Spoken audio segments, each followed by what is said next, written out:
and welcome to another episode of Point to Point. It is a Friday. Oh, a Good Friday episode. Well, not, listen, it is a Friday episode that hopefully will be good. This is not being recorded on Good Friday.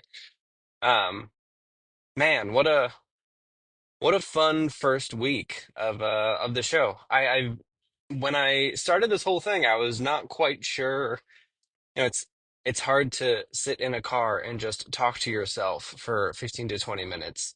But the week has kind of blown by. I've been feeling pretty good about this little project. So guess what? More episodes to come, and including this one. Today's point, while I try to go across town in the slightly better Friday traffic. I'm not sure if you have caught this. I feel like I've slowly started to become a more online person as I kind of start to build out the social bits and try to grab stuff for this show and some of the other 70% complete stuff. But recently, probably a day or two ago now, there was an artist who posted on Blue Sky about how they've been working on like their own personal posters and this really cool neon glitch kind of art style.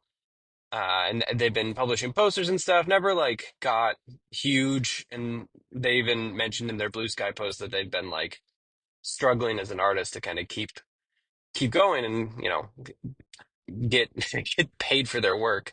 Well, they posted on Blue Sky yesterday, maybe 2 days ago, that it's just their designs. I think her designs. Her name is Fern. Ooh, forgot the last name. Her name is Fern. She's a Scottish artist.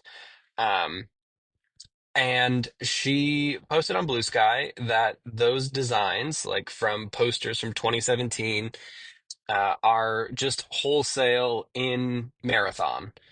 And like she did her homework and like really just absolutely screenshotted everything and pulled it out like side by sides and everything. Like it was quite a brutal thing. And then 5 months ago, she had posted about how she had hidden the now famous internet meme loss in one of her designs, and then someone had found it in the marathon alpha.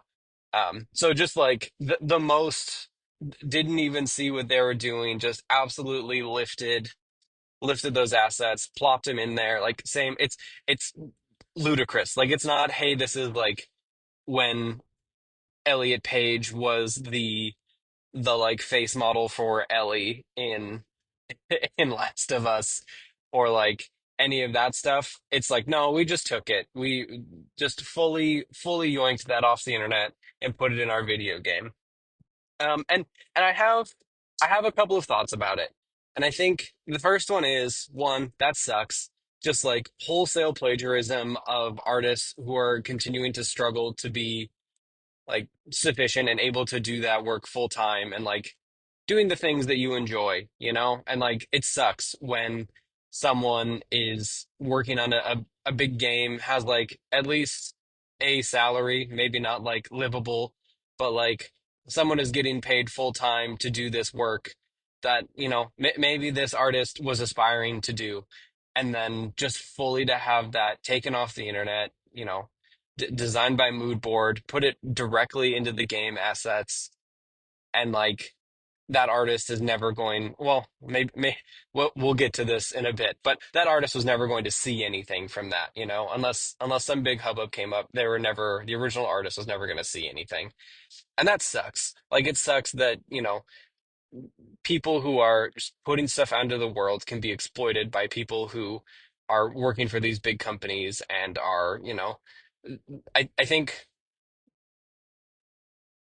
the difficult part about having this conversation about art and video games and plagiarism and everything is that in order to have this conversation, we need to kind of think about the larger the larger context of all of it. And so the first part is what I don't want to do is lean into the notion that the person, the artist who took this art just wholesale is lazy. Because I don't think, I mean, maybe, who knows? I don't think that that's the case though. Because I think what's happening here is kind of what we see in, what I have seen in my past and like corporate work as well, where it's not laziness. It could be, but I don't think it is. I think it's much more a combination of forcing creatives to work on a deadline and to make them, achieve something that is just wholly like it's not possible really to have this team like the team at Bungie that has already gone through layoffs and is like switched over to Sony now and is kind of like under these pretty heavy pressures, especially after the final shape did not achieve what it was possibly ever going to be able to achieve. But monetarily, Bungie is under some stress, right? And then they're on under the stress of supporting or at least consulting on the 10 live service games or 12 live service games that Sony was going to launch, RIP. And so maybe this artist who I think as of the reporting this morning from VGC, um, that artist is no longer at Bungie, and it was just a miss by the team. Somehow these things, it goes through. That just happens. That's how big teams work. It's hard to trace down everyone's inspirations and then make sure that they're not wholesale plagiarizing. Like that's just how corporate work works. Um, but I want to avoid the narrative that this Bungie artist is just like lazy dev munching on Cheetos and stealing art from the internet because it doesn't like the reasons don't change why they did this. It doesn't change the fact that they did do this, and it doesn't change the fact that it fucking sucks that this has happened.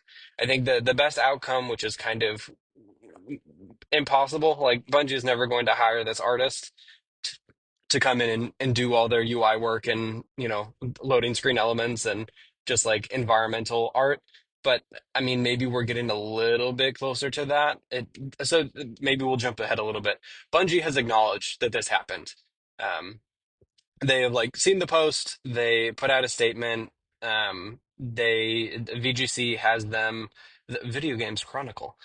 They have them, Bungie, saying that this person doesn't work there anymore. It was a miss, and that they are discussing or have had a discussion with the artist to hopefully make things some amount of whole. The artist has also launched some sort of crowd support, which is nice because it turns out the thing that I liked the most about Marathon is the art style. So I was looking around trying to find some posters from this art style. I'll have to look after that after the show here. Um, but so there is like some movement on this, and I think the thing to that's been kind of in the back of my mind is I think that this is not the symptom of a dev who just didn't want to do their work or a designer who saw something cool and said, "Well, I'll just steal that." Like I think it's very rare to have someone who works in a creative capacity to have them be a person who simply gets by on grift and by just stealing things wholesale. Like I've worked with designers who are basically Pinterest designers who will take line arts and just use that inspiration, quote unquote inspiration to do their work. But there is some level of creation that comes from that. Like it can be incredibly derivative and, we can all have opinions on that. But the part where this is just wholesale copy and paste stuff into the game is the part where I think that, we've gone past this is just a person who didn't want to do their job anymore or who was checked out. And I think we're talking more about how did we get here? Like how did this company how did the culture of this company or the speed at which Marathon was coming out or the pressures that Bungie and probably this artist were under to perform and to put something out? And I think that that's the part that's more interesting to me is that I don't think this designer was lazy. I think maybe they were inspired by this artwork. And I think that ultimately what has happened is that the inspiration made it into the game probably because of the breakneck speed that Marathon was coming out. Like the absolute need for this game to hit and to be out there to hit a fiscal quarter, and like maybe that is corporate pressures. I mean, who knows? But you just look at Marathon as a whole, and it's weird that this show has been 3 days in a row about Marathon, a game that I will probably not be playing. But you look at that game, and kind of as I talked about in the Call of Duty innovation chat, like there isn't much to Marathon that is got that Bungie magic on it. Like there's not anything that I've seen so far that is like innovated in the genre of extraction shooter. And now we know that at least in some of the design elements, that's also true. Like there's a lot of stuff in this game that is highly derivative, and it feels like, well, we have the Bungie shooting. Let's just put that in a different thing, and like let's put it in a new wrapper and put it out. And I think a lot of this is just a symptom of probably not letting creative people do creative things. And maybe a bad example of this, because again, I'm just a nobody who doesn't have industry contacts. But I think a good parallel to this is the somewhat much reported way that Respawn works. And Respawn, at least based on what I've heard from Jeff Grubb and a couple of other places, they are a prototype heavy team, and that's why you continue to hear stuff about Titanfall 3 not coming out, or another game is canceled internally, and that's just part of the process. You have to make a lot of things, you have to put out a lot of work in order to find the thing that works. Like you rely on the team's talent and you rely on the team's taste to make something good, but ultimately you need to get through the repetition in order to put out something that is like good and substantial and is fun. And you look at where Marathon is, and I think that there just wasn't time to do that. I think that this is ultimately some part of the live service push from Sony. I mean, Jade Raymond, the the the studio head of, ooh, this is the problem of doing the show without notes.